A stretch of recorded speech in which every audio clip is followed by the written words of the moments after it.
Content warning. This podcast contains bones, blood, smut, and swear words.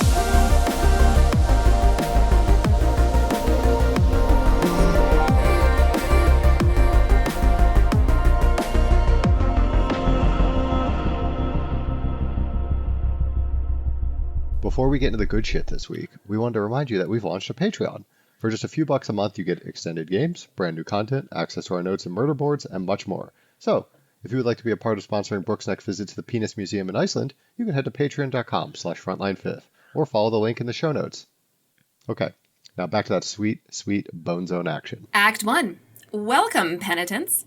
Hello and welcome to the Frontline 5th, a Locked Tomb podcast where brand spanking new novitiates explore the Locked Tomb series for the first time, while a couple of dried out bone witches cackle over how little they really know. We're currently reading Gideon the Ninth by Tamsin Muir, and this week, although we are in the middle of an elaborate plan to scam the 8th house out of their stolen keys, we're taking some time off this week to mourn, right alongside you in chapters 23, 24, and 25.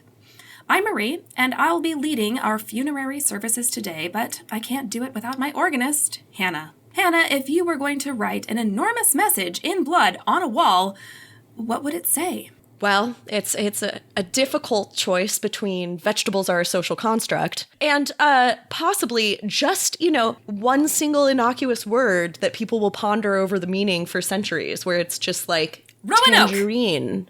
Roanoke? What is that? You don't remember Roanoke from like 5th grade history? No! Brooke? John? Roanoke? The Jamestown sutlers who disappeared, like the whole entire group that disappeared. Yeah.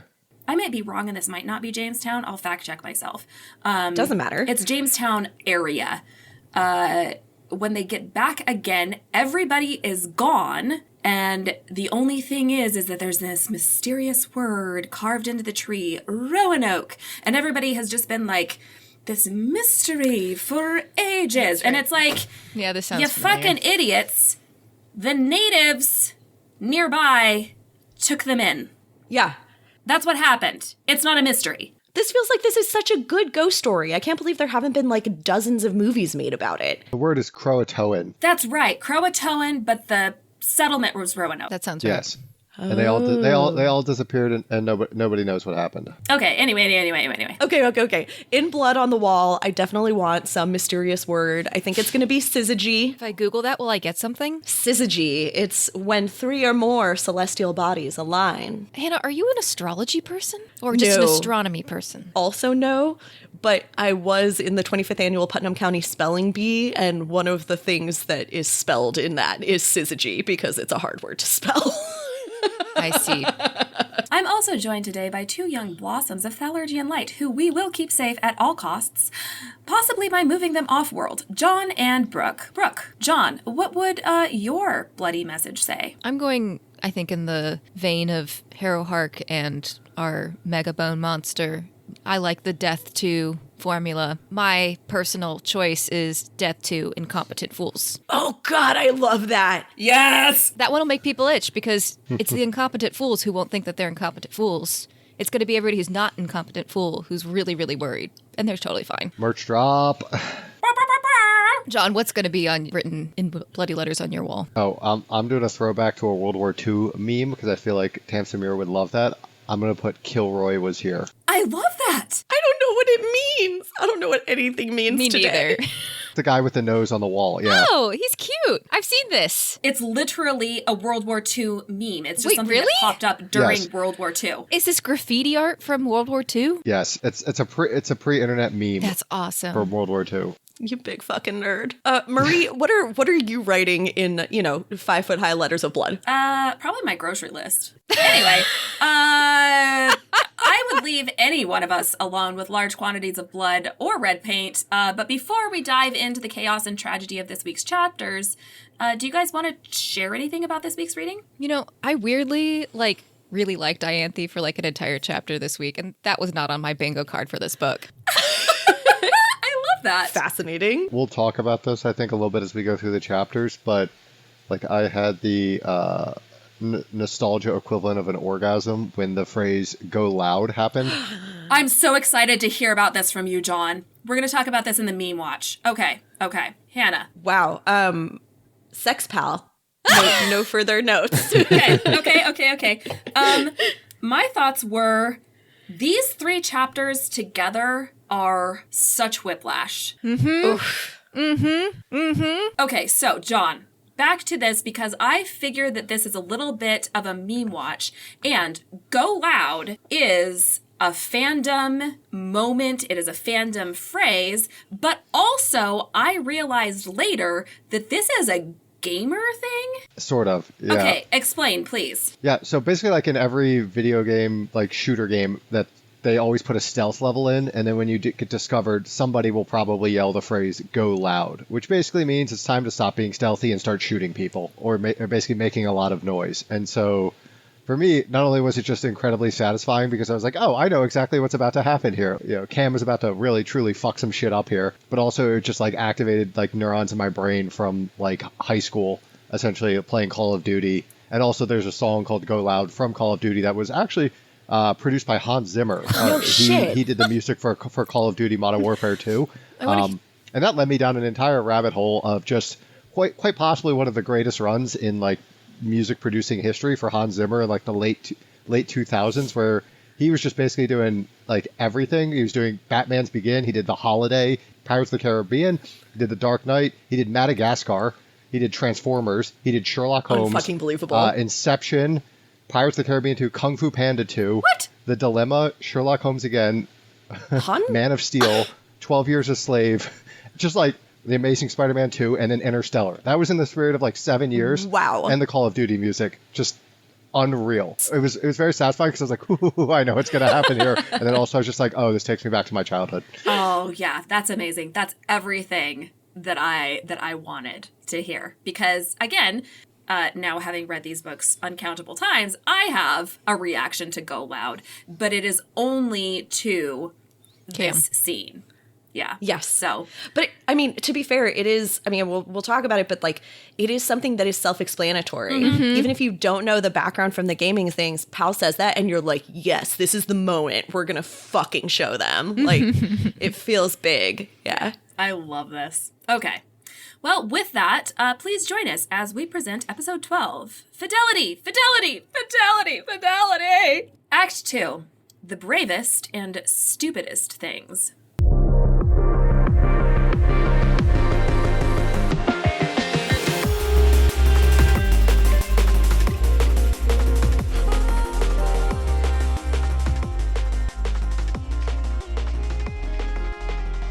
This section of Frontline 5th is safe for anyone who hasn't read past Chapter 25 in Gideon the Ninth.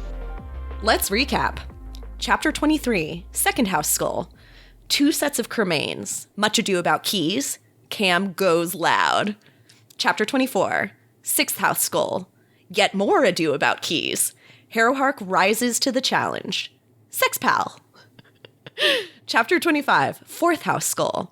Protesilaus cannot be found. A veritable cancer of bone and tooth. Death of the fourth.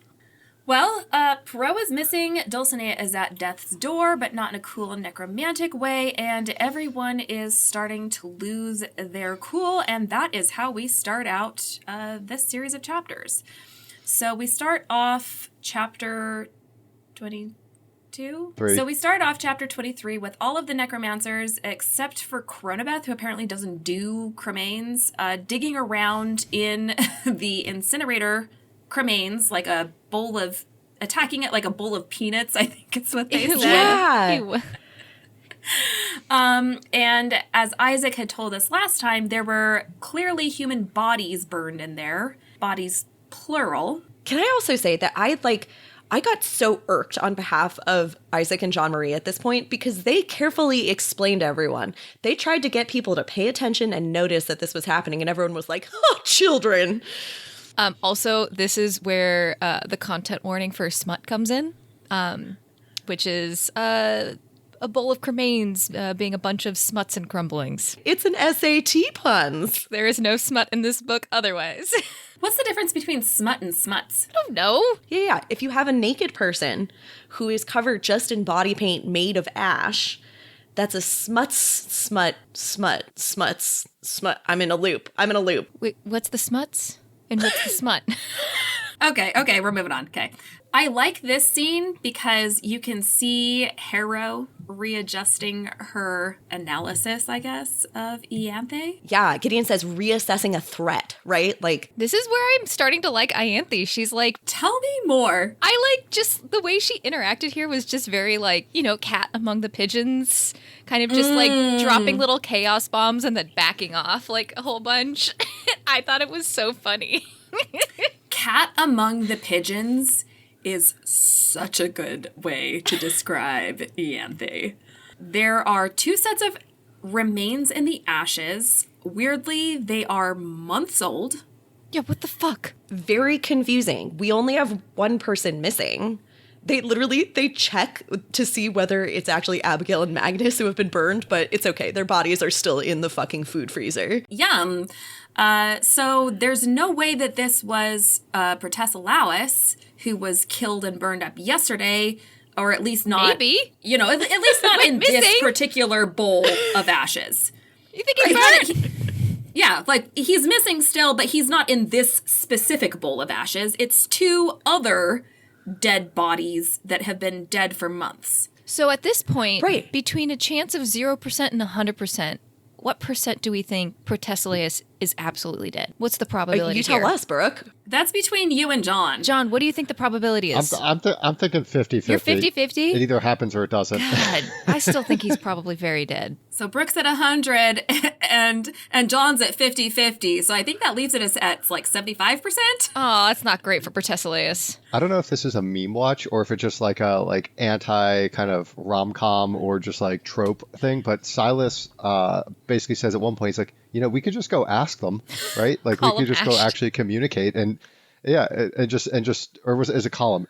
It's one of the Eighth House folks. He's just like, we could just do the thing that they don't do in horror movies or rom-coms. We could just go talk to them. Yes, interactions with the authorities is going to be a theme. And so then everyone tries to figure out why you'd even bother killing the most boring man alive.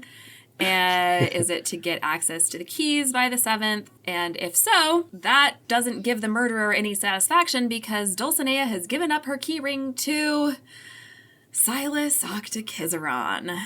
And this is where the tendon meets the bone. AKA, everybody gets distracted from the primary thing going on here, which is there are 2 dead bodies that of completely mysterious origin.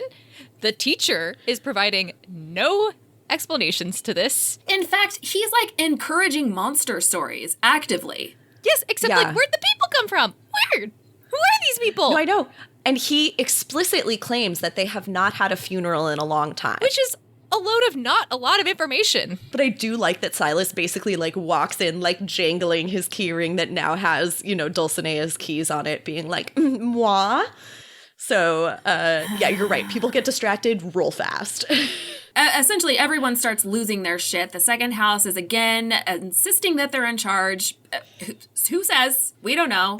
Says them. And demands the 6th house keys. This is such a moment because the only keys in question right now are Dulcinea's, which have been presumably coerced from her by Silas.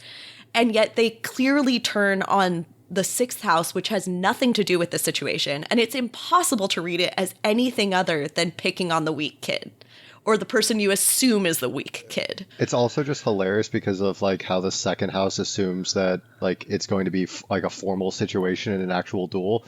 I am the greatest necromancer of my generation. Let's pick on that group of people. For fucking real. But they don't know because they literally are the only ones who have not been interacting with That's true. the theorems, with the challenges, with anything. It's just so funny because it's they're assuming that Pal would follow the rules and not just turn them into necromancer slop if they actually did something. It's we think the Cavalier is weak, but I assume just reading the files that they know that he's at least a very competent necromancer, Yeah. right? And yeah. So it's very just haha, they will follow the rules. They will accept this duel, and he'll just let his Cavalier get brutally beat down without just again ripping the flesh from our bones. No, or but you're something. right. I feel like the second house is in this weird state of denial where they think that everything is operating normally in terms of like the Yes. politics and life that they have assumed. And it's so obvious that Canaan House is an exception. And also at this point, shit is going so awry that you should be prepared for violence on multiple levels, right? Like we know that Magnus and Abigail had bones in their like bodies. That's not a question of having a duel and dying, right? That's like so obviously a question of either necromantic or monstrous violence. You know, when Pal tells them essentially, like, fuck off, I'm not giving you my keys because you don't even know what's going on here. Like, why would I give you my keys? Like, he just tells them, like, piss off. And so Marta formally challenges Camilla to a duel. And then there's this whole thing that I think is really funny because I think it's fun for us because the only other time that we've seen duels are the training duels with Gideon. And again, it's one of these things where Gideon doesn't know how to do an official duel. And you see here again that Camilla doesn't know how to do an official duel. Right. Right. She's like asking what the, Pal is like, I think this is what this means. She can poke you anywhere. Yeah. And so then she just says, well, you just tell me how to play it. And that's where we get go loud. Wait, real quick. Can I just interject that the not maybe it's a trope, but like the fighting on a dinner table Yes. trope. It's just like present in so many movies and Yes. everything else. Like you have the Matrix, you have Jackie Chan films, you have Pirates of the Caribbean. I was going to say it's Like, giving this Pirates. is such an incredible trope where like you're like stumbling backwards across the table. You get to the end and you're like Balancing on one foot. cartwheeling. And that's normal. That's normally when like the hero pivots and like does something. And in this case, that's not what happens. Windmilling back, and instead of like saving themselves and like pulling off a really cool move, yeah, she kind of stabs her, but like also just gets her like nose broken and just slammed into the table. Anyway, jumping ahead a little bit, but yes, go loud was just. John, you got a little bit vindicated from like early episode hypotheses that like everybody was in decay. Sixth house is clearly also in decay, not just the ninth house, right? She's pulling out this like ancient dagger. Like basically, I loved that parallel that it seems like the same way that the ninth house had to go digging for the appropriate weapons to outfit a cavalier, the sixth apparently had to as well. Mm-hmm. And Silas is saying, I doubt the like legality of your primary cavalier. Like, Yes, I wanted to bring that up. Like, I think there's even a line in there where Gideon notices that she draws her weapons in a way that's like really familiar, and then like also she fights just like Gideon as well, where it's like not necessarily like a clean duel, right? Like this, it's very similar to Gideon's duel where like she's punching and she's kicking and she's like doing unarmed combat. It's like, oh, we're not like fighting to the touch. She literally reaches over and pulls the second cavalier's arm out of its socket, right? Like, and you know who else is that too? It's very much so a dirty street fight. Yeah. Protesilaus. They said he's more likely to throw a punch, hands never on his rapier. So this is the sixth, the seventh.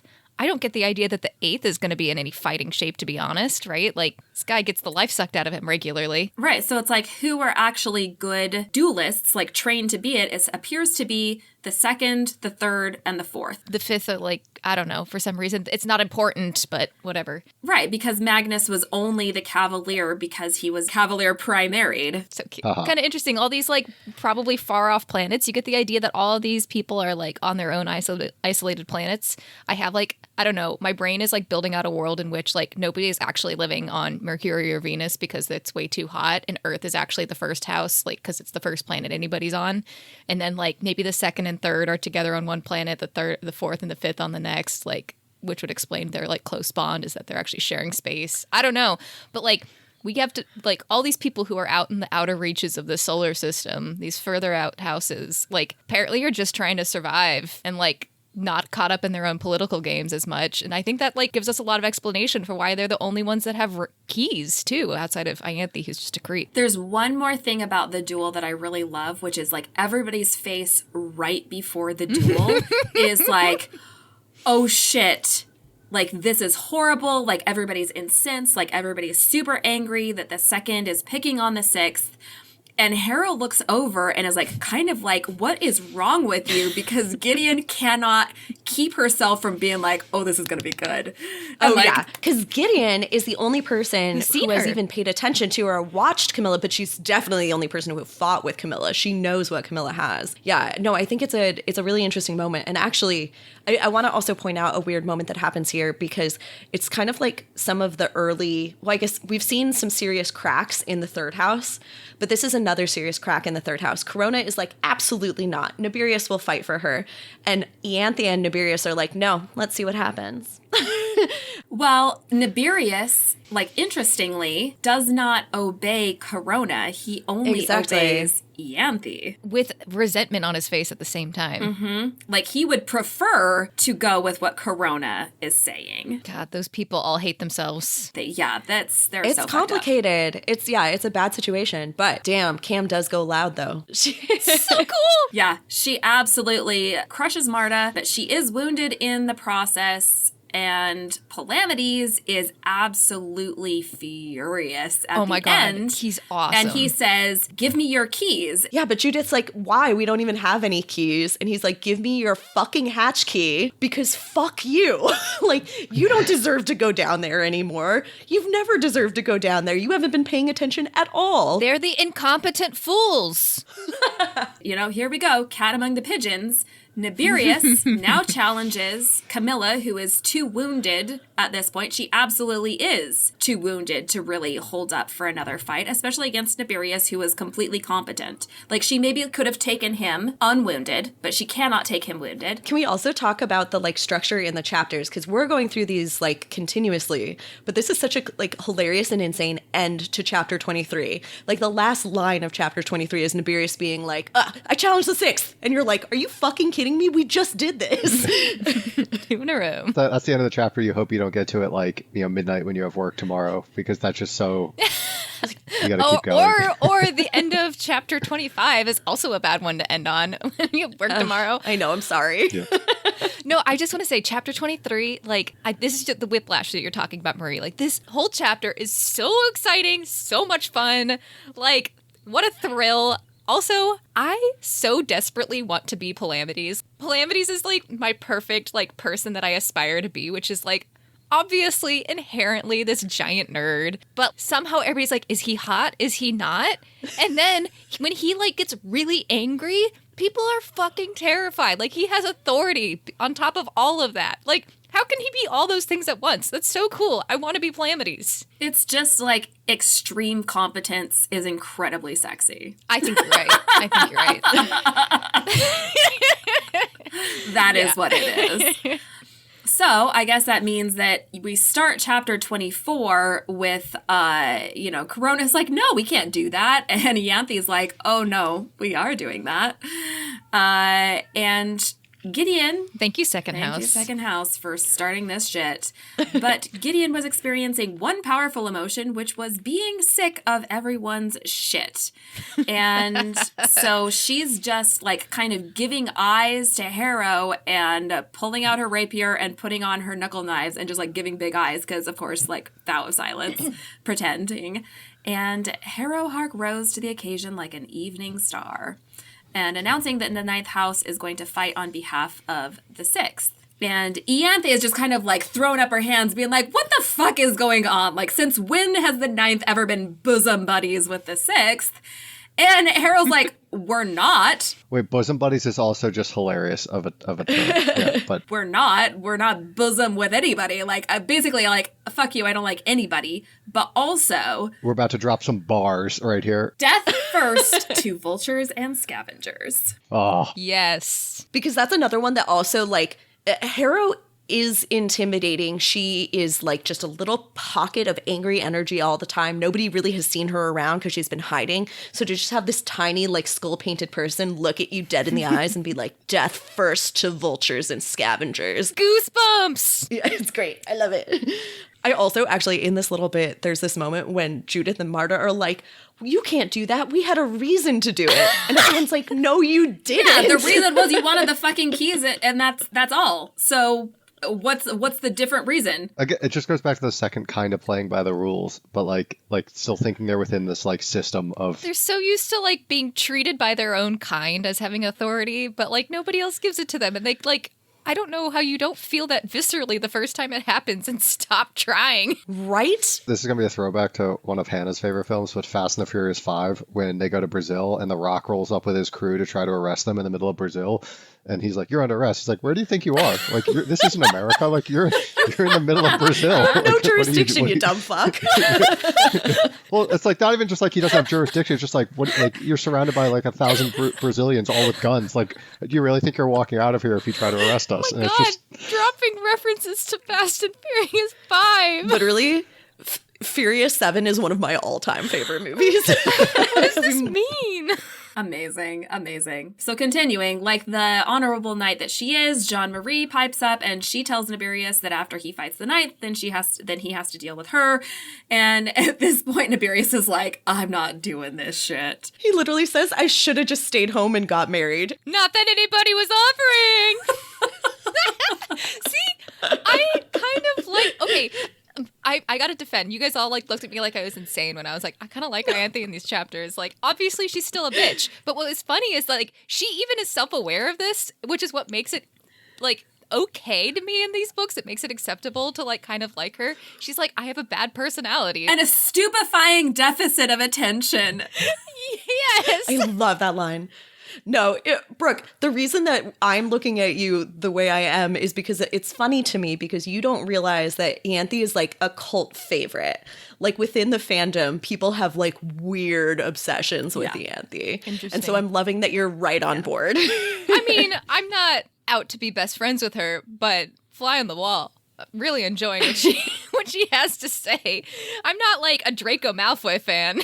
Right, but fascinating. Everything kind of breaks up at this point. The 2nd, 3rd, 8th goes their own ways. I love that Silas is just always going around insulting everybody to their face in like the most weird, long, overblown, flowery prose. Ugh, he's such a tool. Anyway. Hey, you can't do that to my boy Palamides.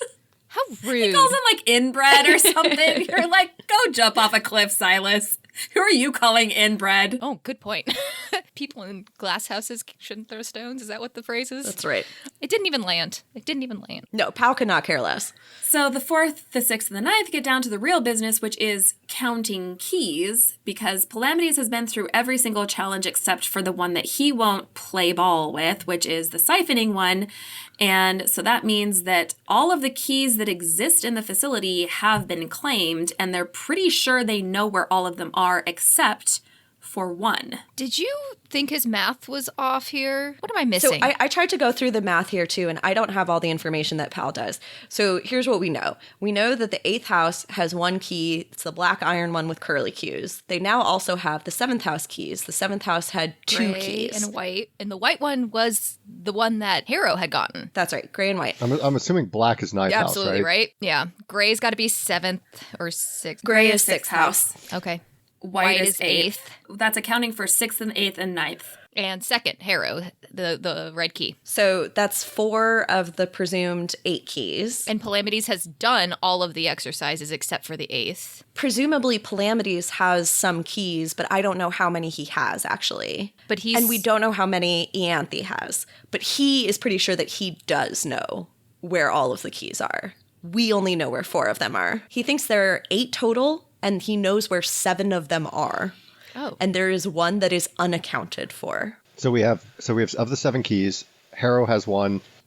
And he said he's done all of the challenges except for the 8th. And so but he knows that Dulcinea got somebody to do that, right? Does he know? He knows that, and the reason he knows that is because if you'll remember, Gideon was almost dead, and Harrow literally sent to the 6th house for medical help because Gideon was almost dead after the siphoning challenge. So he's saying that somebody else has the 8th key, and he just doesn't know who. Yes. So the point is that he for sure knows the location of 7, but there ought to be 8, and he's done all of the challenges, and there are no more keys left to claim downstairs in the facility. That means there's no reason to go down to the facility anymore. Well, except that you can learn a lot from the challenges themselves, but Pal tries really hard here to make a relatable point about how it'd be hard to learn sword stuff without reading up on the technique first. And I think that Jean-Marie is also dying. She's like, wait, the sixth learns about how to do like sword stuff from books? And Cam's like, no. Pal has no clue what the fuck he's talking about.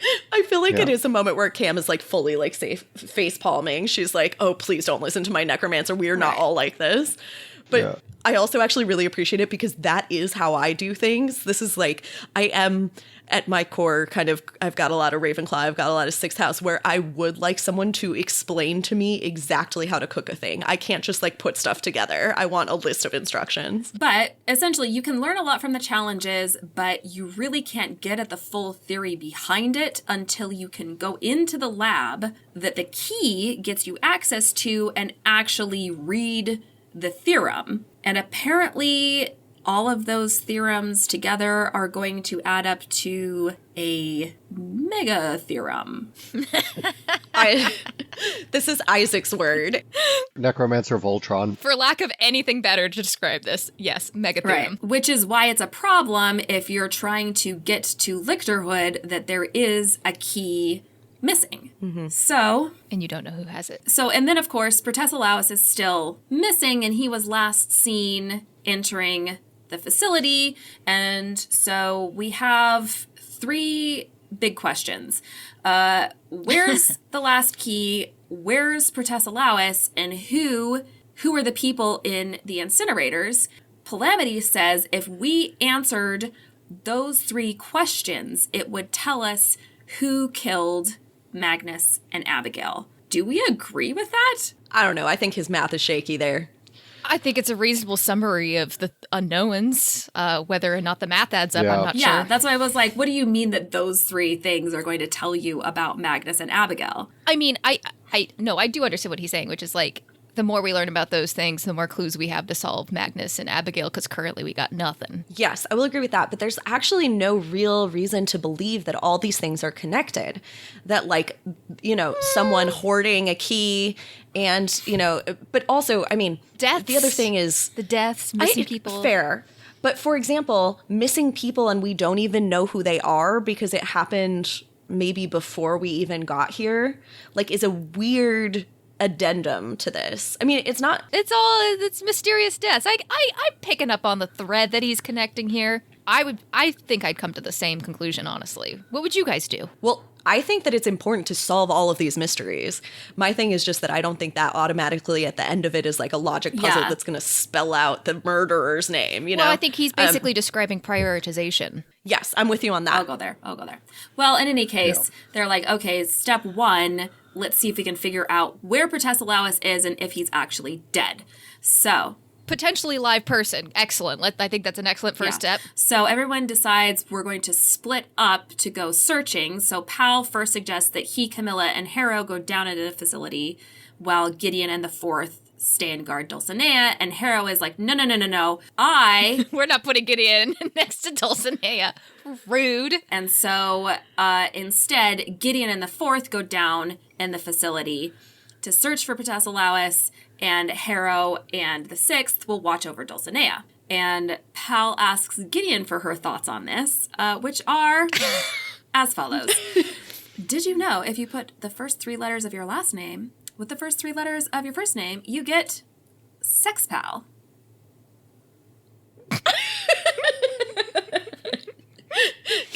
I can only imagine what a bunch of teenagers think is like the first phrase you ever hear from like the scary, like, you know, bone nun. That is said with like a halo of holy light around it. Right? No, they're like, she is my favorite person and she's scary. And that's the first fucking thing you hear her say. A bit later, Isaac says, and I think it's like the most understated part of the book, he's like, you don't talk like how I thought you talk. Well, and I think they say something like, oh my God, she talks. And Palamides is like, you're going to wish she didn't. Or, no, I think Cam says that's that. right. Yeah, Cam says, you'll wish she didn't.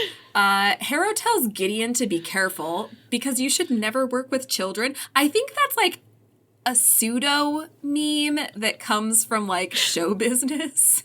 Never work with children and animals. I think it's so funny, though, because she's like, never work with children. Their prefrontal cortexes aren't fully formed. And I'm like, Harrow, you are 17 years old. Your prefrontal cortex is also not fully formed. Also, she tells Gideon to come back with the keys or to have choked on them. And then Gideon calls her, I think in this whole thing, she gives her more little names. She calls her Midnight Haggett, Crepuscular Queen, gives her an enormous hug. Don't make this weird, Nav. It was like full teenage speak. It was hilarious. Absolutely broke her character. It was great. But it was a beautiful moment, though, because it's like, I actually think this is such a cool thing. Gideon is so angry and wants so badly to be able to protect the Sixth and push back against these bullies.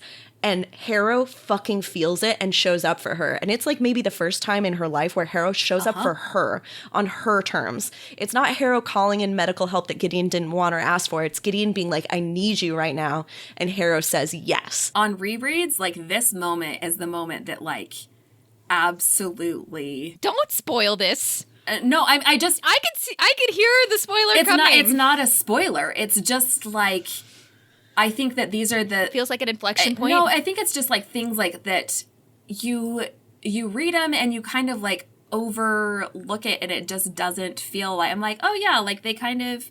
They get each other, right? Like, I think I just read so fast the first time that I read it, these moments didn't have any impact. And they really have... They didn't land. And they land like so much. And I'm like... Whoa, like this is fucking huge. Like they don't ever touch. They don't ever say nice things to each other. So when you have like this little moment where she like hugs Harrow and then she's like, wait a minute, I am touching her? Right? You're like, oh wait, yeah, like that's a nice moment. That's fine. Your good feelings aren't gonna last very long. I also like that the teens are watching this and they ask her like how, like, have you been very long with your cavalier? And she's like, it feels like forever. Oh my God. Did you notice in the last chapter, the break in like the French? I want to know how the narrator of the audiobook did this when at the end of Cam's duel, John Marie goes, hot dog. Oh no, it's still with a French accent. Hot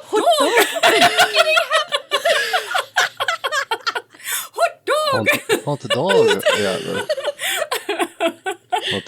Oh, God. That's cool. That's cool. Yeah, it's great. Okay, so Gideon and the Fourth House teens sneak down into the facility, and it is so fucking eerie down there, as per usual. And frankly, Jean-Marie and Isaac are not doing great. Jean-Marie keeps thinking that she hears a noise. They're both so frightened they can barely move. Isaac is insisting on putting blood wards on literally every doorway. And as Gideon... Wait, this has been them for days, right? Like, when they were standing out by the incinerator, like, Isaac was telling them, like, I keep feeling like there's somebody watching me outside my doors, like I'm hearing things. That's right. I forgot about that. This is them as they have been since Magnus and Abigail died. They probably haven't slept. They've been just crying permanently. But this is a moment when they we're all like, let's go down to the facility. And as soon as they get there, they sort of collapse in on themselves and they're they terrified. Had support, because they haven't been down there before. They were told specifically not to go down without Abigail. They've also had this whole thing about you have to have permission. And they're like, I don't know if this counts as permission. Like maybe something bad is going to happen because we don't have permission. So there's like all bad vibes going down there. And like Gideon says, it's real slow going when you have to put teenage gunge on every exit. So the Fourth House are much more careful than Gideon would have thought. They don't just charge in. They've been trained. And they're telling her a lot about like their expectations and what they would have done. And they say when they go to the front next year, ages 14 and 15, they would have ghost wards scarified into their backs. And they tell her also that they planned to go this year, but then Isaac got the mumps. Like they were supposed to be deployed to the front at 13 and 14 years old. No vaccines. No vaccines against the mumps, clearly. So Isaac feels something. There's something here. And he says, bodies were brought into here a long time ago. There's a lot of bone matter. And they haven't found Protesilaus, so they decide to leave. But there in the main hub, someone has painted in fresh blood, death to the fourth house. Oh, we get a fun horror trope though. All the lights go off and then the lights come back on, and that's when like stuff appears. And like in a clicky, suspenseful manner. Dude, I do not watch horror. Like, I would have been so out on this entire series after these chapters if it were like in visual format. Uh-huh. Thank God I can read horror. Oh my God. Yeah, no, that's another thing about these books is like the way that they are written. Again, I don't read horror. I don't read gore. Somehow the way that Tamsin writes, like you're like invested and you can read it and like you're there. You're like, oh my God. Yeah, I'm not gunning for the movie version of this, to be honest. Fair enough. So lights wink out and they wink back in, and an insane and enormous skeletal construct, a massive hallucination of bones, a nonsense of bones attacks them. And Isaac is using some sort of necromancy we've never seen. He's creating some sort of suction thing that's like pulling energy and bits of bones off of this construct. Yeah, remember Calamities being like, I wonder how dangerous they really are. Oh my God! Yeah, like very competent, very dangerous. And very brave. He doesn't back down. Like it's a very impressive moment from Isaac. Oh God, Isaac. So Unfortunately, pointless. yeah, eh? so Yeah. Gideon and John Marie try to fight it with their rapiers and like try to bust it apart as he's like suctioning it, but it's way too much and Gideon's like, let's run. And then I would just like to say, rapiers are completely useless against bones. Like, this is just like from the first moment we introduced the weapons of this series, I'm just like, why are we fighting with rapiers? To that point, the construct spears Isaac through with dozens of vicious spears of bone. And so Gideon's like, well, that's done. And she pulls Jean-Marie out of there, carts her completely, like, bodily away from the death of their necromancer as she's, like, kicking and screaming and biting Gideon, still trying to fight, and, like, pulls her up the, like, carts her up the ladder and takes her to the only safe place that she can think of, which is the only room that she has a key to, which is the second house lictor study behind her secret door. And this is also like, I mean, this whole moment is horrific and incredibly painful. There's a moment when it almost feels like Isaac is winning, when he's like actually getting all of this bone matter to come off of it, and then it spears them through. But Gideon, when she takes Jean-Marie away, like, it's interesting. It's not like a place that I would have thought of as safe. I would have gone to find other people. But she's right.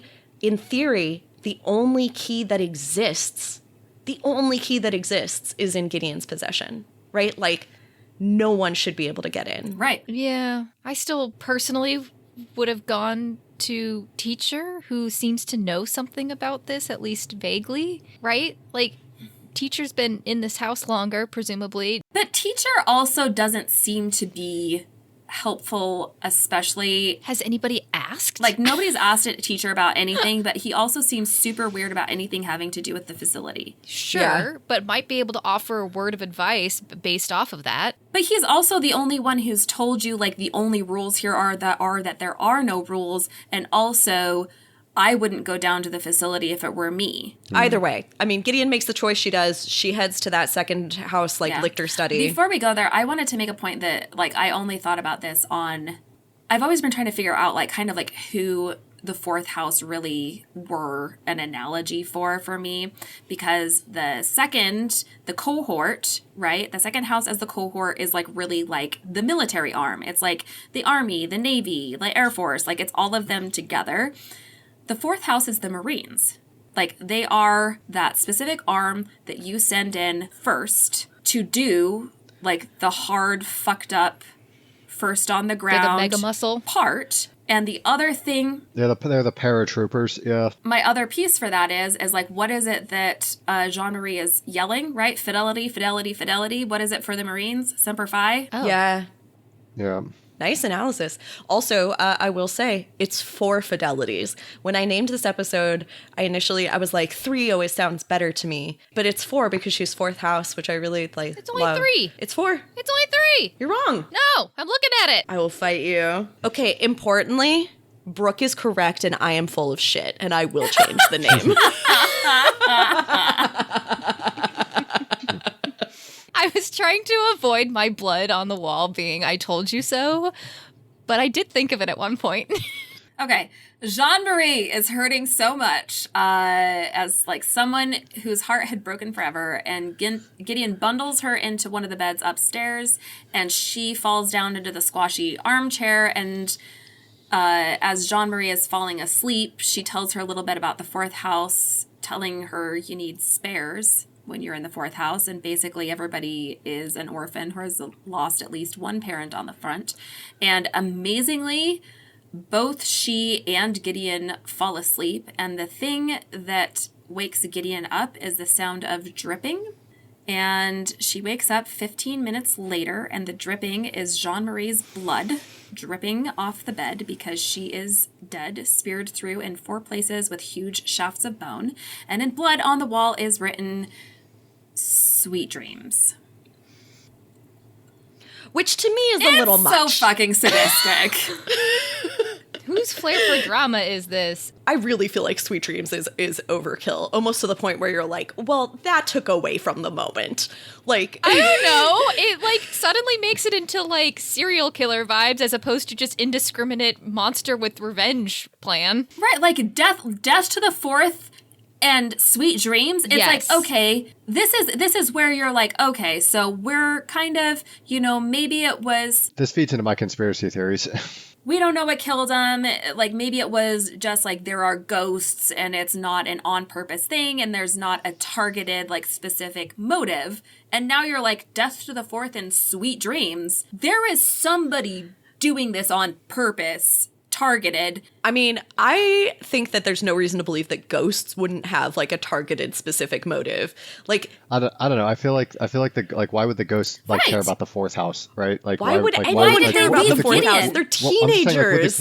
would the ghosts even know about the fourth house? Like if like the ghosts have been there since like the beginning, like would they even really know like kind of about the fourth house? I have a page and a half of conspiracy theories upon the conclusion of this. So All right, well, we should move ahead then. Especially since Hannah is crying in a corner and our newbies are furiously warding their recording rooms with fresh blood. So it seems like it's time for a game. Can I clarify? I'm crying because I was wrong, not because there was a horrible, horrible death of, teenagers that I loved. Please go on. You're allowed to have feelings.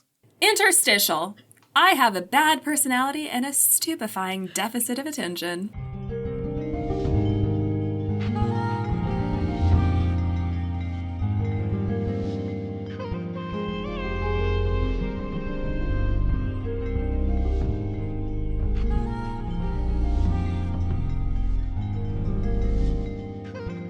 Remember when everybody was still alive? Wasn't that fun? I'm a firm believer in taking your time, passing through the stages of grief, so we're going to linger here for a while in that sweet river of denial. Now that we have a handle on all of the houses and their vibes, we're playing the iconic game pioneered by Flowrida in the year of our Emperor 2015. That's right, it's time for My House. Dear Lord. It's a great song. No, it's not. It's actually actively one that I like get very worked up about and upset It's about. one of his worst, I'm sorry. quick aside, have you ever seen the clip of he's like in a lawsuit, like they're in a courtroom and they have to like play an excerpt from his music, and like he's on like the stand, like he's sitting there like with the judge and everything else, and they start playing like a 15-second from one of his songs, and he just starts vibing, like he's like in the thing just like dancing along. He's like, his music is just so bopping that he's like in a courtroom and he's just vibing. It's great. It's absolutely hilarious. I would do that for like Get Low, but not My Exactly. House. But I mean, My House is appropriate for this. Also, quick break, I need to pee. Wait, what do you? Oh, okay, I'm just gonna throw out there. Flowrida is just Florida split up. Oh, yeah. It's hilarious. Thank you. That's the Thank kind of you, deep John. and clever, like wordplay that made him such an iconic poet. Yes. John, what exactly made you feel the need to explain that? Dude, you would be surprised how many people, I swear to God, I spend way too much time on Reddit. Every time a Reddit thread about Flowrida comes up, somebody brings that up, that like he's from Florida and his name is just Florida with a dash in the middle. And they're like, oh my God, that's so clever. It's like, no, it's really It's not. to Like, it's incompetent just, fools. Florida. I like Marie's insight about the fourth house. Yeah. As like the Semper Fi. first in. they're the paratroopers. But also, like, I think there's something really interesting about the fact that they are, like, first in elite warriors, but also expected to die, basically. Well, that's exactly You what it need is. spares. Yes. Yeah, exactly. Her mother jumped on a grenade. Yeah, and she wasn't even supposed to be on the front or whatever. Yeah. It's been a huge mystery to me, and like it felt like a very kind of elephant in the room of like, who are the enemies when like you're spread across planets? Are these aliens or are these insurgents, basically? And they're saying they're insurgents. These are like other humans, like they're right? humanoids, These are other humans that probably are like, I don't want to be under the Emperor's thumb, although it's very unclear like what that means either, like who feels repressed or weird, right? Oh, super interesting. I think incredibly interesting. Yeah. Yeah. Good insight. Yeah, there's like border planets, which is interesting. There's like the solar system kingdom, Non-colonial. and then there's the like Outer colony. Yeah, thanks, Jean-Marie, before kicking the bucket. Yeah. Bad news, Marie. You're going to have to edit some of that back in because we actually had a good conversation. Can't wait to see what was waiting for me on that bathroom break. Oh, God, I should have done the same thing we did when John left last time. I should have been like, oh my God, you guys, do you know about, have you noticed that Marie, like... This week, we will ask our cast to assign... Well done. This week, we will ask our cast to assign celebrities, animals, and inanimate objects to one of the 9 houses. So, what house would we put these real-life humans in? Let's start with Sabrina Carpenter. Oh my God, Marie's favorite. I feel like that's a clear third house vibe. Yeah, I mean, without doubt. Without doubt. Third house. John's like, who is that? Give me a little bit of credit. I will. He's terminally online. Yes. Okay, Meryl Streep. She's a 7th house. You think so? Yes, she's like a classical actress. I could see her as 5th. Some of her characters in movies have definitely been 8th house, but I was going to say 7th. Okay, all right. Devil Wears Prada, 8th house for sure. That's totally true. She doesn't seem like she has like the like fading away, like barely there beauty. She seems like she has a lot of strength. Do you know what I mean? Can we put her in the first house because she's just really cool? 5th house is a little too, isn't quite refined enough, right? Like she still has that poetic grace ultimately. 5th house is like very aristocracy. 7th house is like, Oh, I see. Interesting. I'm not Convalescing getting those beauty. vibes yet. So you think she fits more with, oh my God, what's Magnus's wife? Abigail. I mean, not Abigail specifically. I think she's complex. Yeah. I think she should go into a few different houses. Ooh, actually, Marie, let's send her into BOE. What is that? Okay. Fuck. That was unfair and uncalled for. Order! But you're right. Are you sending her to a place? Or is the final thing something we don't know? Oh, the last thing was the thing that you won't learn about until the middle of next book. Great. Okay, Yeah. cool. Let's leave it there. Kenji Lopez alt. I think this is a hard one. I think he's 6th house. Yeah, he's got to be Absolutely 6th house. I was going to say fifth or sixth 6th. house. He's a nerd. He's got charisma, but he is a nerd. He's an Yeah, experimentalist. I also felt like the I don't know, how many of his videos have you watched where he's just got like clearly a GoPro strapped Yeah. to his forehead and he's like 6. cooking in his kitchen at midnight? That feels like very like cozy and yeah, I don't know. Like very like I felt like very 5th house to me, but yeah, I would put I don't him in think he's 6th or doing 5th, that for, like- leaning towards 6. Purpose of entertainment. I think he's doing that for just like plain convenience. Like it just makes sense. It works, right? Do you know that his dad is quite a famous microbiologist, Fred Alt? And so, like, he grew up with some experimentalism, which is why the Food Lab has so many cool, like, well-controlled experiments about eggs. Yep. Love it. And potatoes. Well, Orlando Bloom, 8th.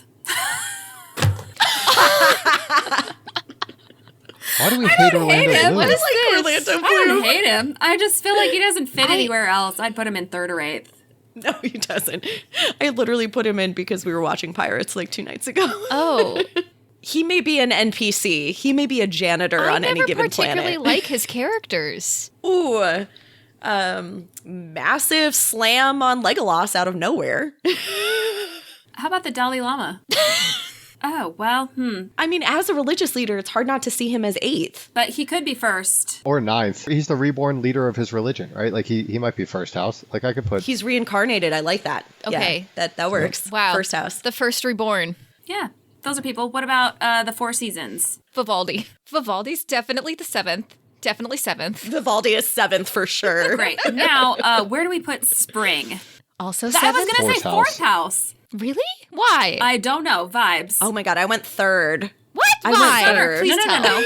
Summer is third house. Yeah. For me, summer is fifth house. No. What the fuck? Fall is fifth house. Oh, and see, fall for me Okay, is wait, seventh hold on. because All that's right, the wait. wasting away beautifully. Okay. Actually, Hannah's the first one that said anything that makes sense. Okay, Marie, I want to hear you place all 4 seasons. I want to know why. Yes, Marie, go.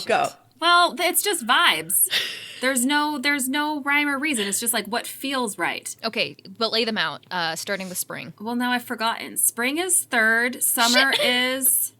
No. Spring You had spring fourth. is fourth because you're like, like jumping into things. And it's kind of like... In with the Charging lion. it. Like, in like a lion or like some... Like it's like kind of like chaotic and like feeling Okay. some things. All Okay, right, gotcha. Summer... Out like a Yeah, lamb. summer is very clearly third house, just charming and there for the looks. Fall Gotcha. is fifth house. It's cozy. It's erudite. It's like lovely. And then winter, could be 8th or 9th. Cold. Yes, agreed. Okay. I'm with you on that. All right. I was going to say, for me, spring is third house. It's got that like bright, lots of flowers, very pretty. Summer is fifth house, and for me, it's giving like backyard barbecue, like let's all hang out. And then fall is the like, but here early fall is like the flowers fading. It's, pressed flowers. It's seventh house. It's wasting away beautifully. And then winter is indeed 8th or 9th, depending on the vibe. Is it like cold and no snow? Because that for me is an 8th house vibe. Yes. Okay, I'll go with those. I like both of them.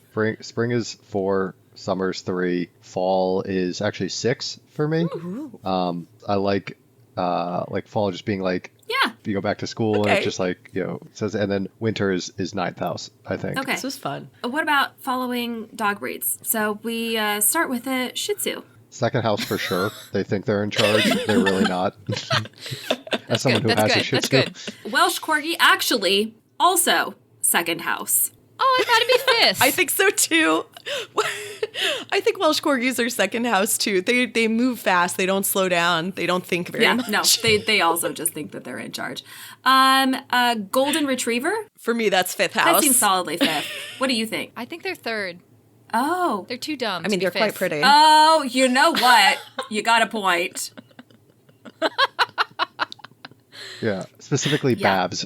But Babs. yeah, because we just No, he's not we just said kind Yampy's enough. the He's cat, not kind the enough. cat, Good point. the cat among the pigeons. So yeah, I was gonna say 5th. I think Corona Beth has a little bit of golden retriever vibe. Yeah, that's fair. That's fair. Yes. Okay. Yeah. What about All right, third and fifth. okay, I like what it both. about Belgian Malinois? Oh, they're got to be 4th. Yeah. Fourth house. Fourth house. Yeah, Okay. 4th. Yeah, Great.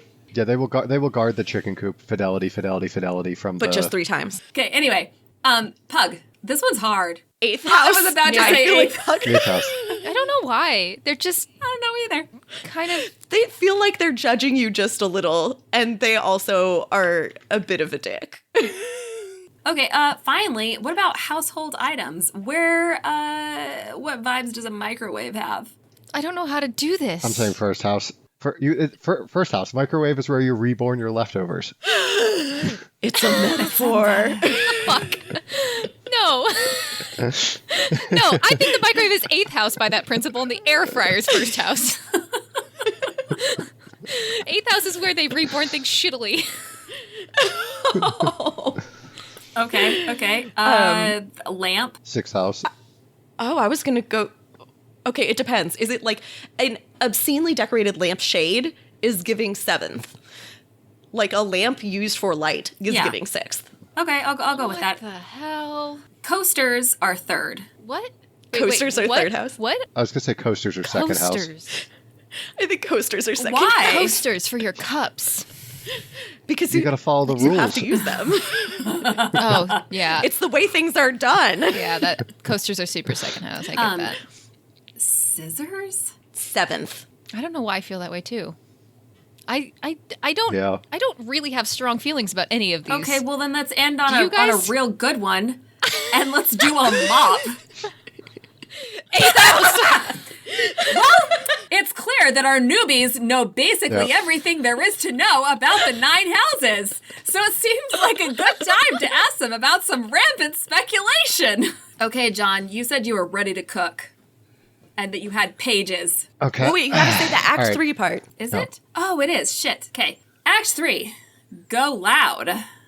Now is a part of the show when we ask our fully alive and not speared through with bone shivs baby necromancers to give us their conspiracy theories. So, Brooke and John, what the fuck is happening? Okay. So the problem with this format is that I have nothing to do but reread these chapters and dig through because you folks will not let me read ahead.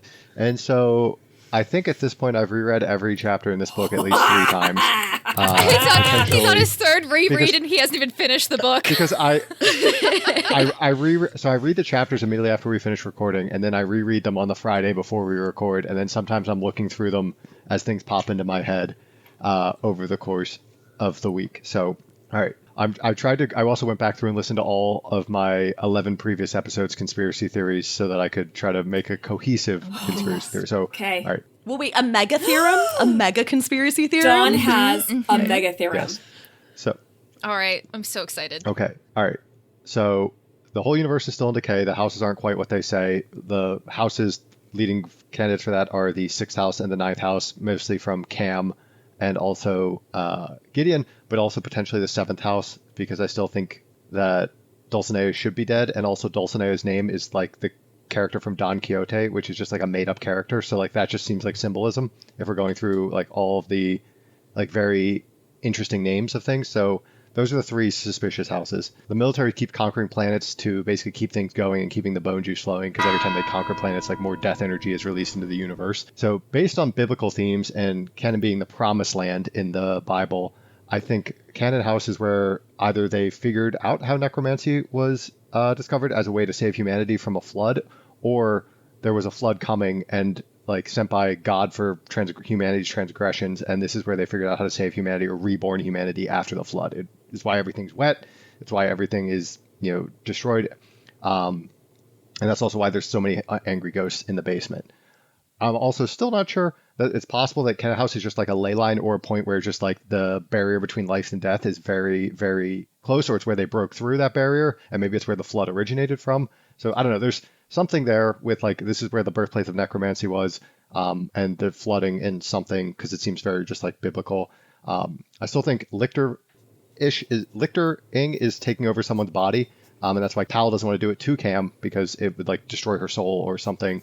I think we have imposters after there being 2 bodies in the incinerator. I think that the only reason that there would be 2 bodies, so it would be 1 body if it was a lictor, I think, if like the lictors have been dying and they're burning them. But with 2 bodies, I think it's possible that they replaced 2 members of the houses. Maybe the folks got there a month, they tricked them, they went there a month earlier, we burned them, and we replaced them with somebody else. But there's 2 bodies that died at the same time. I think we might have imposters. What? What? I think it's a lictor, one of the original lictors, or a spirit of the lictor is killing people because they're doing necromancy to like kill them. And also there's like some other things. So if it's a alive lictor, I think it's 9th house, because they got the bone spears into the second one through the keyhole, which is something that they mentioned that she could do that in the very first chapter, where they're like she tries to block the keyhole so Harrowheart can't throw bones in to wake Gideon up or like grab her like What into the her fuck, room. John? And so I think if it's a live lictor, it's 9th house, and it would also make sense why the bone constructs are killing people, because bone constructs is a 9th house thing. It would also explain why the bone constructs wandering around the Canaan House are so good, because that's also a 9th house thing. Or it could be a dead lictor whose spirit is still hanging around, and that would explain why you can't really tell why they're there, or like you can't see them. They're not tripping bone wards. They're sort of like floating in between.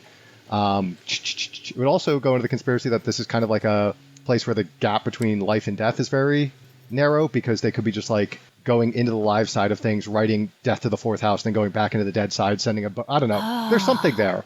I think Teacher might also be a lictor. I don't think he's the Emperor anymore. I think he's also one of the lictors. It would explain why he's scared to go down into the You think facility. Teacher's There's probably a lictor? angry ghosts. I think it's possible. And then lastly, I think, and this is just really, I think when the floods got sent to destroy humanity or something else, basically how the God Emperor became God is he lictored the actual God. Lictored the god. So, or death. like basically like the embodiment of death and or God was lictored by a man, and that's how they became the man-God hybrid. And then the spirit of God is what is behind the locked tomb.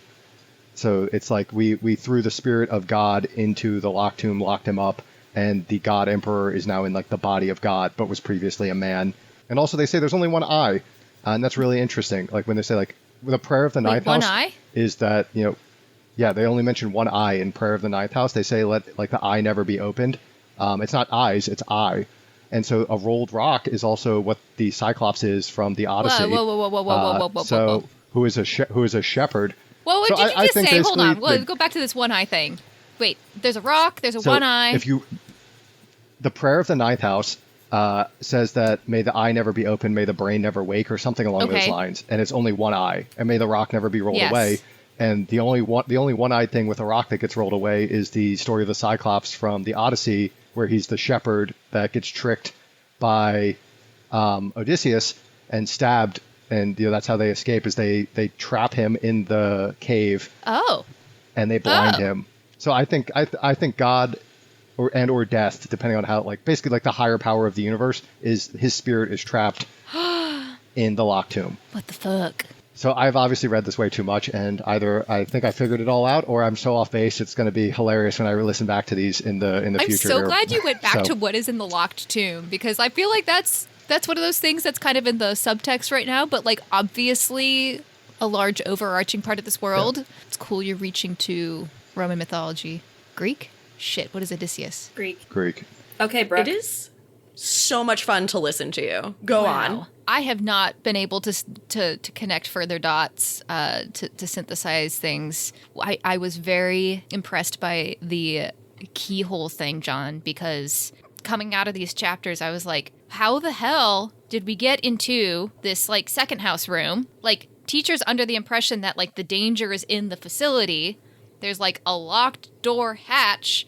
What the fuck is it doing outside? Like, that breaks all the rules. Dude, interesting.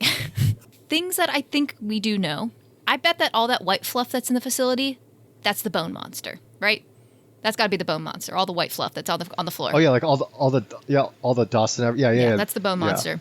No, I put just like all the like goo gel that was in the response room that would dissolve or reform. What don't we know? So we were talking about this earlier. Why the fifth house first? Why the fourth house second, or maybe seventh? Like, the obnoxious pattern recognition in my brain is like trying to do something here, and it's not coming to anything, except for the fact that like there are a lot of people who've been down in the facility for a long time without like being bothered, right? Why are the ninth house, the seventh house, the sixth house, eighth, like totally fine? Like, how come we went for the fourth house and the fifth house first? Like, is there something special about that? Like, it feels targeted, but like, why is that? Yeah. So, John, I don't know if you're right about this being a ninth house lictor, live or dead.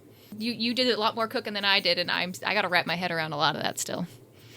I mean, also, just like thinking about it now, it could also be like the story of Jesus, where they roll the stone away. What's that one? When they go to check on the body. Actually, I didn't know this, and I'm the one out of all of us who should know, because I'm the one who actually, putatively, is the one who's religious. But I didn't realize this, that part of the whole deal with the 3-day resurrection and when, like, the entire story around Christ's crucifixion, and then when he was buried, and then when he's found resurrected, part of the actual historical background of that timeline has to do with the fact that because it was a Friday that he died, you had to immediately, because of Jewish burial tradition, you had to immediately get him buried. So he couldn't have like a proper preparation. There was no tomb, and he wasn't like killed where he was from. So he was borrowing a tomb. So then the 3 days later, after the Sabbath, after everything, when they could go to check on the body to move it to where its actual final resting place was why you saw the resurrection. That's why the rock is rolled away. That's something that I never knew until recently. To witness a Right, resurrection. that's the reason that you could witness a resurrection is because you had gone back. If you don't roll the rock away, do you know if the resurrection happened? Is it It's Schrodinger's Jesus. Fucking A. Still think the spirit and or body of God is behind the tomb. Now I think it's more just a reference to Jesus as opposed to Greek mythology. God, you think there's actually like some religious entity underneath this? Like, for some reason, despite this book having like the entire Ninth House cult being a Roman Catholic church of sorts or a derivative of it, and Lilictor being some sort of the Necrolord Prime being their god in some form, I like very much do not get religious vibes from these books. Like in the end, like ultimately it feels like these are books that are just grounded in like a harsh planetary reality. That's just, God, that doesn't make sense. There's like spirit magic and shit. I shouldn't get that vibe. I don't know why I get that vibe. Just me? Well, there's like the river, right, which I'm assuming is the river Styx. Like they're pulling from like religious vibes. They're pulling from Greek mythology. They're pulling from like Roman and Latin naming conventions and everything. I don't know. Mm-hmm. It's like a mishmash of like so many things. It's a strange mix of science and of sort of sci-fi science and religion, I suppose. And maybe I'm just like deliberately ignoring all the religious references because that's just kind of how I tend to live my life. I can't wait to be incredibly off base or crush it. We'll see. Well, I guess we'll see if any of that happens next time when John and Brooke delve deeper into the mystery in Gideon the Ninth, chapters 26 and 27. And if you, dear listener, are, like me and John, reading along for the first time, make sure you find our reading calendar on our website, frontline5th.podbean.com, or follow us on Instagram or TikTok, which are both linked in the show notes. If you like this podcast, please share it with your friends and give us a 5-star rating anywhere you can. And if you didn't like it, feel free to lie. Now head off to sleep, my baby necros. Mommy Marie and Daddy Hannah have some deep spoilers to discuss. Get in, losers. We're going speculating. Act 5. It feels like forever. Sorry, it's Act 4, but it was a beautiful It Feels Like Forever. Act 4. It feels like forever. Warning, this portion of the podcast is 98% spoilers and like 2% snickering. Seriously, we will spoil anything and everything in the series up through Nona the Ninth. If that is not what you want, turn back now.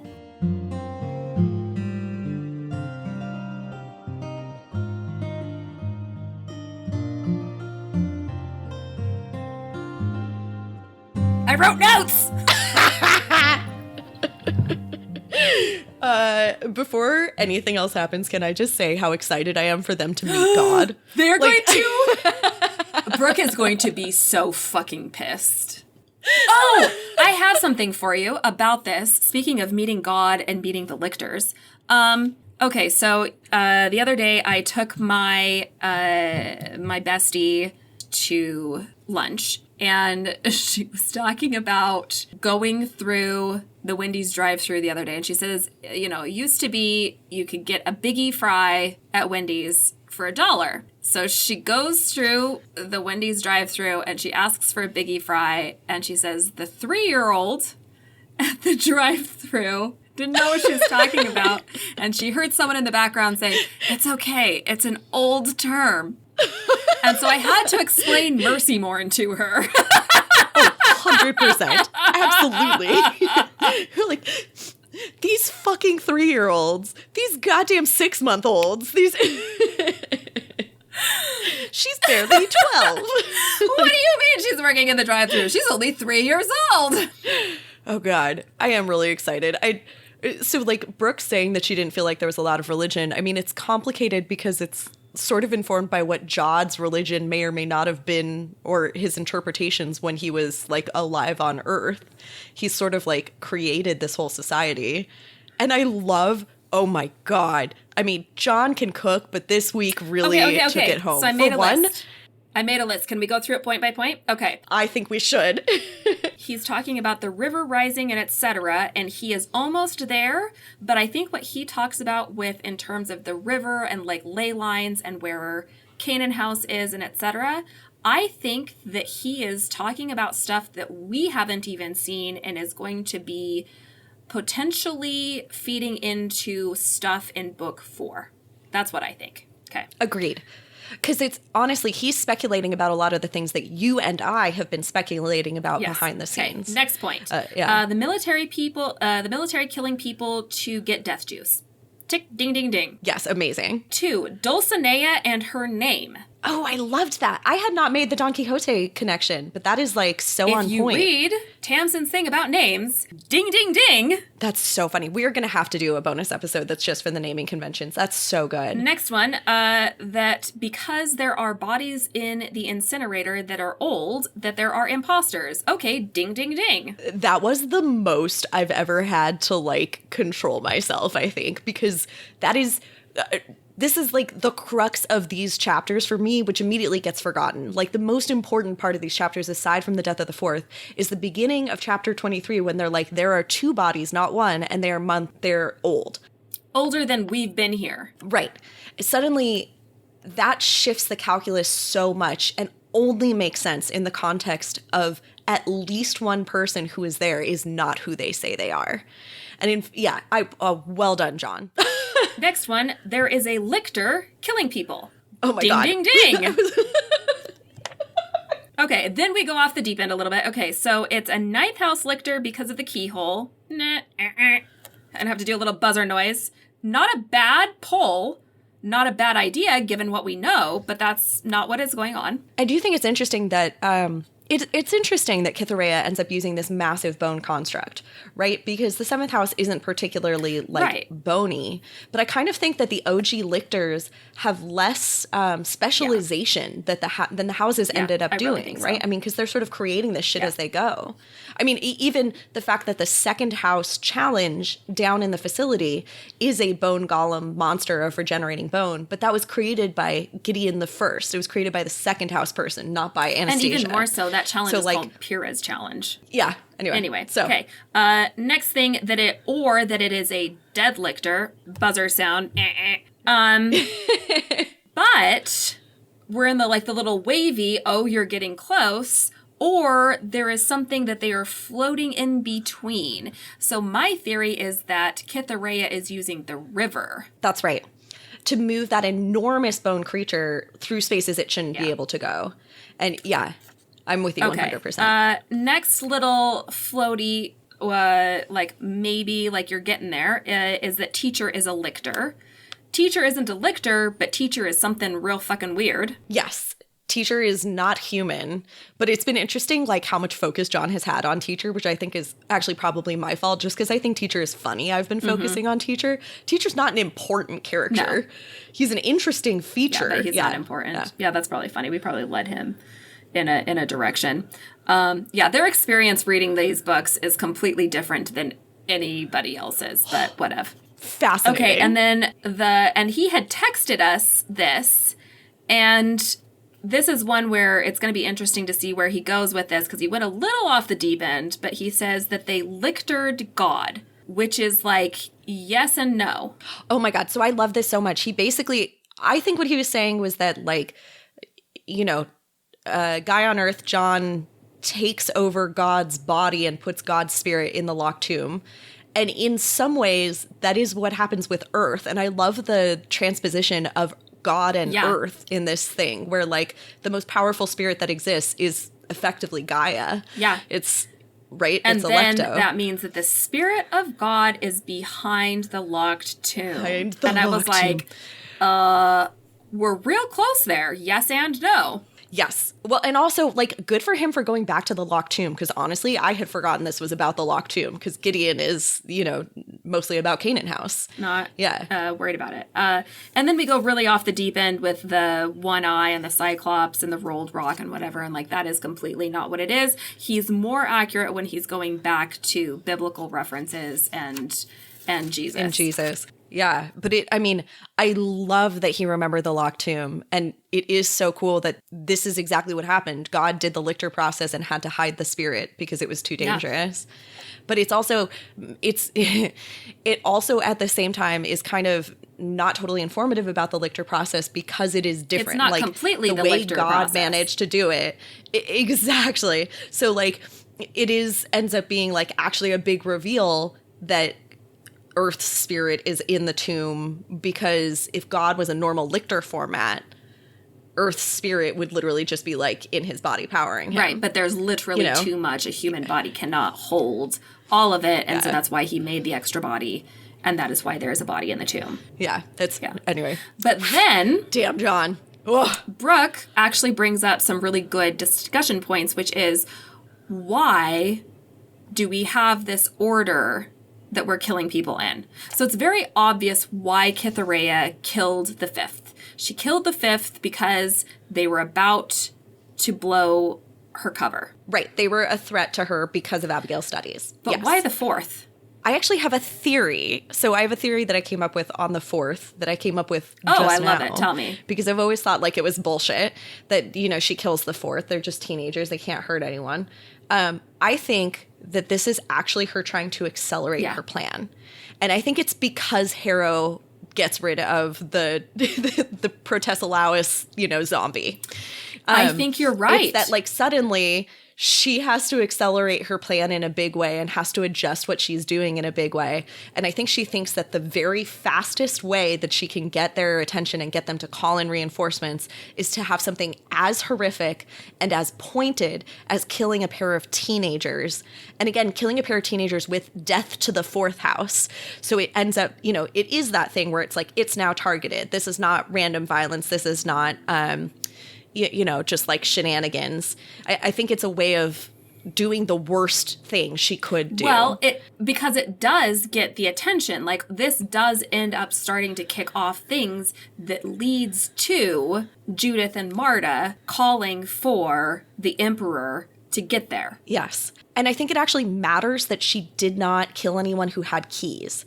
Because if she had killed anybody, it cannot be linked. Yeah, because everybody's freaking out and coercing and dueling and whatever over keys. If somebody dies who has keys, it could just be murder for key.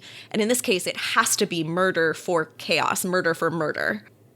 I mean, it's such a fucking horrifically tragic moment. And I think that Jean-Marie and Isaac don't get a lot of play in the series, right? Like, very reasonably, Abigail's spirit doesn't let them stick around in Harrow's little bubble Canaan house in book 2. And it's a shame because they're actually brilliant. And we know a lot more about Jean-Marie because she's louder, but I love Isaac in these chapters. Isaac is so fucking smart. Not only is he a great necromancer, actually, he is a great necromancer. Especially when you consider he's 13. Yes, he's 13, and he pushes back harder on this construct than anyone is able to until Harrow. Right? Like, and Harrow is specialized in bone magic. He is very, very impressive here. But also down there, he calls it more specifically than either Pal or Harrow does. He says that tens of thousands of bodies were here. Like, he is very sensitive to what actually happened in the facility. This is his first time down in the facility, and he is noticing pretty essential things about it. And I think also, so everyone will be able to immediately dismiss the fact that all of his blood wards were broken because he is a child and they are dismissing him. But we know how powerful of a necromancer he was. I think the only reason those blood wards aren't tripped is because the bone thing is moving through the river, is literally not passing them physically. Act 5. See you next time, my little nunlets. Well, it looks like nowhere is safe. So, while I ponder my own mortality and think of efficient ways to off that fourth murdering psycho, we'll close it out for the day. But don't worry, we will be back next week to talk about all the intrigue in chapters 26 and 27. If you want to follow along with us, our reading calendar is available on our website at frontline5th.podbean.com, and you can follow us on Instagram and TikTok, which are linked in the show notes. If you enjoyed this podcast, please tell your friends and give us a 5-star rating anywhere you can. And of course, if you didn't enjoy the podcast, feel free to lie. Finally, if you have any fun theories that you'd like to share with us, feel free to email us at frontline5th@gmail.com. With that, I'll just remind you not to unlock any tombs or enter any doors without permission because, ghosts. Bye! Frontline Fifth is a Locked Tomb podcast conceived by Marie Adamako and starring Marie Adamako, Hannah Grunwald, Brooke Anderson, and John Ryan. Our cover art was designed and created by Marie Adamako, who also edited this episode. Our fabulous music was composed and recorded by Blake Anderson.